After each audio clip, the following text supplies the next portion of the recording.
restanque. Alors, la restanque ou le riba, on appelle Le aussi riba, la restanque, oui. les ribas. Le riba. Oui. Les ribas étaient construits dans nos forêts. Pourquoi? Mais ce n'était pas pour faire joli à l'époque, c'était, de point de vue pratique, c'était pour domestiquer le terrain, pour pouvoir faire des planches, pour permettre de cultiver sur ces planches. Donc, on retrouve beaucoup dans les collines environnant la Valette, des restanques, et c'était surtout de la culture au sec qu'on faisait sur ces restanques. Il y avait beaucoup d'oliviers, de la vigne, du bois chiche. Donc, mais une restanque, maintenant, on la retrouve jolie, on dit qu'elles sont belles, mais c'est toute une technique pour monter une restanque. Il ne suffit pas d'empiler des pierres les unes sur les autres, ça ne tiendra jamais. Pour construire une bonne restanque, il faut déjà connaître bien la nature du terrain. Si c'est un terrain argileux qui va avoir tendance, lors de fortes pluies, de se gonfler d'eau et d'avoir une poussée importante, donc là, on fera une base beaucoup plus importante. On va prendre rudimentairement la construction. On va commencer par faire une tranchée, pas très profonde, 40-50 cm, où on va commencer dedans à placer les pierres les plus grosses, ce qui va servir d'assise pour supporter le poids du mur. On va déterminer le fruit. Alors le fruit, dans la restanque, c'est l'inclinaison par rapport à la verticale vers l'intérieur. C'est ce qui va permettre de maintenir en place le terrain lors de fortes poussées. En règle générale, c'est entre 10 et 15% de fruits. C'est-à-dire que pour une hauteur de 1 mètre, on va mettre entre 10 et 15 cm de fruits. Par rapport, comme je vous le disais, à la nature du sol qu'il y a derrière. La base, on va se baser sur une hauteur de 1 mètre à 60 cm à la base, minimum. Donc, plus la restanque sera haute, plus vous multiplierez l'épaisseur de la base. Nous allons commencer à passer les pierres. Alors les pierres, pour bien commencer à monter le mur, il va falloir les éparpiller au sol. Vous gagnerez du temps plutôt que de les laisser en tas. Parce qu'avec l'habitude, au premier coup d'œil, vous allez voir que cette pierre elle peut aller à certains endroits et l'autre pierre.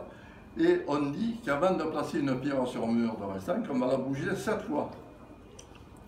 Donc vous voyez ce que ça peut représenter quand vous voyez le nombre de pierres qui passent, parce qu'il en passe des tonnes et des tonnes. Donc on va prendre les pierres, on va les choisir, et c'est un emmanchement mécanique. Il va falloir placer les pierres de façon à ce qu'elles ne bougent plus. Que lorsqu'elles sont en place, il n'y a plus de possibilité. C'est définitif. C'est définitif. Alors on va parfois les caler. Alors le calage, on appelle ça de la mitraille, il faut éviter d'en faire trop. On peut mettre une pierre de calage pendant la construction et après on la retirera. Je ne dis pas qu'il ne faut pas en mettre, on en met, mais si on peut limiter le nombre de petites pierres de calage, c'est mieux. D'accord. Deuxièmement, il va falloir prendre soin de placer les pierres de façon à les croiser entre elles, un petit peu comme maintenant on monterait un mur en aglo. Pourquoi? C'est pour éviter ce qu'on appelle un coup de sabre, qui est un joint, si on peut dire, une fente qui partirait sur une grande longueur. Là, on a la cassure du mur. D'accord. Là, on risque d'avoir un disjointement des pierres. Les pierres, quand vous allez la poser, vous allez poser la première pierre, mais il faut penser à celle qui va venir dessus. Comment elle va s'appuyer? Il faut avoir du plat. Si vous avez une pointe comme ça, vous pouvez l'utiliser, mais il va falloir que vous trouviez une pierre dans la même façon pour mettre à côté. Vous allez jouer sur l'épaisseur du mur, parce qu'ensuite, derrière, vous avez le parement devant, et derrière, vous allez avoir le drain. Le drain qui va servir, lors de fortes pluies, à drainer les eaux qui vont passer à travers le mur, et pour éviter la poussée. Tous les 1 mètre, 1 mètre 20, il va falloir mettre une pierre transversale de toute la largeur du mur. Ce qu'on appelle la boutisse.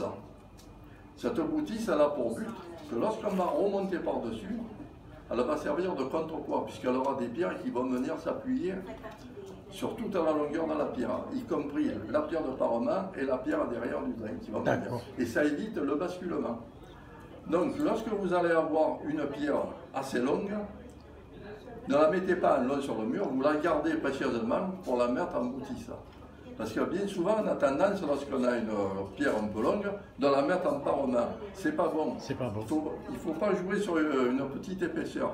Il vaut mieux avoir une petite surface visible, mais une bonne profondeur. En profondeur. Toujours. C'est ce qui va. Ce que mon père me disait toujours. C'est ce qui va falloir. C'est ce qui va valoir à la restanque de tenir. Ouais. On peut s'apercevoir dans les forêts qu'il y a des restanques qui sont vraiment très anciennes. Il y a des restanques qui sont millénaires sur les castromes du Coudon, à la Vieille Valette, entre autres. Et que ces restanques, bon, c'est toujours debout. Eh ouais. Après, ici, sur le bas du Coudon, conservatoire de l'Olivier, les restanques qu'il y a, elles ont environ 200 ans. Bon, il y arrive, évidemment qu'il y a des petits affaissements, mais par rapport au nombre, c'est pas important. Hein, après, bon, c'est un petit peu aussi la végétation maintenant qui apporte un petit peu la destruction des restanques, parce qu'il y a des racines qui poussent dedans. Bien que au conservatoire, on a des pins qui poussent en bord de restanque, ça ne déforme pas la mur. Ça dépend, oui. Donc, vous avez plusieurs types de construction avec le type de pierre. Ici, on prend de la pierre. Ce qu'on essaye à la pierre, vous pouvez voir les restanques, ça déforme biscornus, entre parenthèses, si on peut dire, parce qu'on a la taille très peu, la pierre. Tailler une pierre, c'est une perte de temps. Bien sûr. Et à l'époque, bon, quand ils montaient ces restanques, ils ne cherchaient pas à trop tailler la pierre. En plus, une pierre trop bien taillée colmate l'écoulement de l'eau qui passe à travers.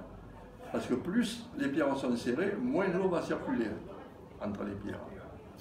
Donc c'est toute cette technique d'emmanchement mécanique qui va faire la solidité de la restanque. Construire une restanque, je suis content de ce petit cours, parce que je crois qu'il y a beaucoup de gens qui vont écouter. Les gens, quand je parle, moi, souvent, on me dit « Oh, ben, on fait une restanque. Vous savez faire une restanque? Oh, ben, c'est facile, on met les pierres. » Mais comme ça, ils vont écouter, là. Évidemment. Ça paraît facile, hein. Ça paraît facile. Voilà. C'est surtout physique. Parce que quand vous bougez des pierres toute la journée d'une dizaine de kilos, à la fin de la journée, les bras ils se sont un petit peu allongés. Alors après, suivant les régions, évidemment, on n'a pas tous les mêmes pierres. Ouais. Il y a des régions où c'est uniquement de la pierre plate. On appelle ça, on va mettre, au lieu de mettre les pierres à plat, on va les mettre sur champ et croiser dans un sens et dans l'autre. D'accord. Pourquoi? Parce que les pierres plates, leur surface une sur l'autre glisserait. Le poids risquerait, si on mis de dessous, de faire casser la pierre. Donc, toutes les pierres sont montées sur champ, croisées, et on appelle ça un montage en arête de poisson. D'accord. Après, derrière, il y a le joint comme la précédente, mais avec le type de pierre, on était obligé d'incliner les pierres. Après, vous pouvez avoir des restanques qui sont montés dans les Alpes au bord avec des galets. Alors là, c'est toute une autre technique. Parce que pour faire tenir des galets, c'est beaucoup plus... C'est compliqué, ça, hein? C'est beaucoup plus compliqué. Alors là, c'est pareil. On choisit les plus gros, on bouche les trous. Ouais. Mais disons que c'est une technique qui a été très peu utilisée. Oui, j'en vois pas, j'en ai pas vu, moi. Parce que ça devient compliqué. Mais disons que pour le montage, comme je l'ai dit, on part sur une base de 60 cm de base pour une hauteur de 1 mètre et un fruit de 10 à 15 cm. Voilà. Par le passé, conservatoire de l'Olivier, puisque j'ai construit ces restanques avec le chantier d'insertion, où nous avons fait une restanque d'environ 3 mètres de hauteur. Ah oui. 3 mètres de hauteur, ben là, en plus, on avait une base, un terrain qui était un petit peu argileux, qui avait tendance. Et bien, nous sommes partis avec une base de 2,20 m. Ah, j'allais dire 1,50 m, putain, 2,20 m. 2,20 m de base, pour une hauteur de 3 mètres. Ah, ouais. Alors, Pour vous schématiser un petit peu le nombre de pierres qui passent, cette restanque faisait environ 3 mètres, 3 mètres 20 de hauteur sur 42 mètres de longueur. On a calculé le tonnage de pierre qui est passé, ben on a passé quand même 450 tonnes de pierre. 450 tonnes. Alors ça c'est important ce chiffre-là parce que... Parce que non seulement on a parti avec eux, on est arrivé à 3 mètres de hauteur en tête de restanque avec quand même une épaisseur d'encore 1 mètre 20 à 1 mètre 40. Sorti de là, les élèves ils devaient savoir faire une Alors, restanque. quand je dis qu'avant de mettre une pierre en place, on la bouge 7 fois, imaginez un petit peu ce que ça représentait. Le nombre de manipulations. Voilà, voilà pour schématiser la construction. Mais c'était un schéma détaillé quand même, c'est bien. Mais il ne faut pas croire que de mettre les pierres les unes sur les autres. Pas du tout, voilà. Il y a un travail en amont, il y a un travail en aval, il y a tout là. Et là, tout ça, on appelle ça la pierre sèche. Pourquoi? Parce qu'il n'y a aucun liant. Ah oui, donc il n'y a ni ciment, il n'y a rien. Sinon c'est un mur, c'est plus une restanque. Sinon c'est un mur. On peut avoir des murs en pierre, mais qui sont bâtis. Bâtis, bien sûr. Alors là, la construction du mur en pierre bâti, bon, on va pas avoir les mêmes critères, puisqu'on ne va pas avoir les mêmes bases, puisqu'il va y avoir du béton derrière. Bien souvent, le mur bâti est un parement. Derrière, un mur de béton, bien appliqué, des pierres devant pour donner une impression de mur. Mais ça n'a rien à voir avec la pierre sèche. Rien à voir la restanque. La restanque, le riba, ici on appelle le riba, les ribans. Il y en a sur... Dit les bancas aussi. Les bancas. Voilà ce qu'on peut dire. Sur la restanque. Sur la restanque. Ah, ben voilà. Bon, ben, c'est bon.